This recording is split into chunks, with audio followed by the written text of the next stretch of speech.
দেখাবো মহেশতলার ঘটনা, আবারও শিরোনামে মহেশতলা। তবে মহেশতলার রেল স্টেশন, বিখ্যাত সেই rail station Santoshpur station, Budge Budge শিয়ালদাগামী সন্তোষপুর শাখা, সেই সন্তোষপুর রেল স্টেশনে আপনারা দেখতে পাচ্ছেন ভয়ঙ্কর অগ্নিকাণ্ড। বারবার এই স্টেশনে আগুন লাগছে, আগুন লেগে ভস্মীভূত। আপনারা দেখতে পাচ্ছেন উড়ালপুলের কাছে সেই আগুন লাগে দোকানে।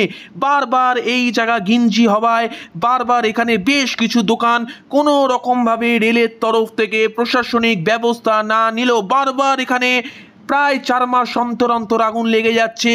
আগুন কি কারণে লাগছে, আগুন কি লাগিয়ে দেওয়া হচ্ছে নাকি আগুন নিজে থেকেই লাগছে তা কিন্তু স্পষ্ট নয়। তবে পুলিশের অনুমান, রেলকর্মীদের অনুমান যে আগুন কিছু একটা করে এখান থেকে লাগছে, কিন্তু আগুনটা ঠিক কী জন্য লাগছে, এর ভেতরে কি কারোর কোনো রকম হাত রয়েছে, কোনো রকম হিংসা, কোনো রকম কি কেউ জড়িত রয়েছে তা কিন্তু এখনো পর্যন্ত স্পষ্ট নয়। তবে রেলের এই জায়গায় প্ল্যাটফর্ম সন্তোষপুর, যেটা সকলের কাছে পরিচিত, বজবজ শিয়ালদাগামী যে রুট রয়েছে তার জনপ্রিয় একটি স্টেশন ঘিঞ্জি হবে। এখানে প্রচুর পরিমাণে দোকান রয়েছে, প্রচুর পরিমাণে এখানে বাজার হাট, সাধারণ মানুষ থেকে শুরু করে যারা অফিস টাইম স্কুল পড়ুয়ারা প্রচুর ভিড় হয়। বিভিন্ন এলাকার মানুষ, এখানে কয়েক হাজার মানুষের কিন্তু এই স্টেশনে ভিড়। সেখানে বারবার কার্যত আগুন জ্বলছে 4 মাস অন্তর অন্তর। এটা কিভাবে সম্ভব, এইটার কিন্তু একটা প্রশ্ন চিহ্ন মানুষের মধ্যে ঘুরছে।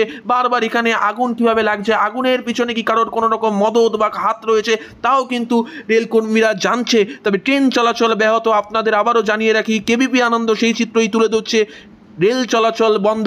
দক্ষিণ 24 পরগনা মহেশতলা সন্তোষপুর স্টেশন থেকে কেবিপি আনন্দ রিপোর্ট, কলকাতা।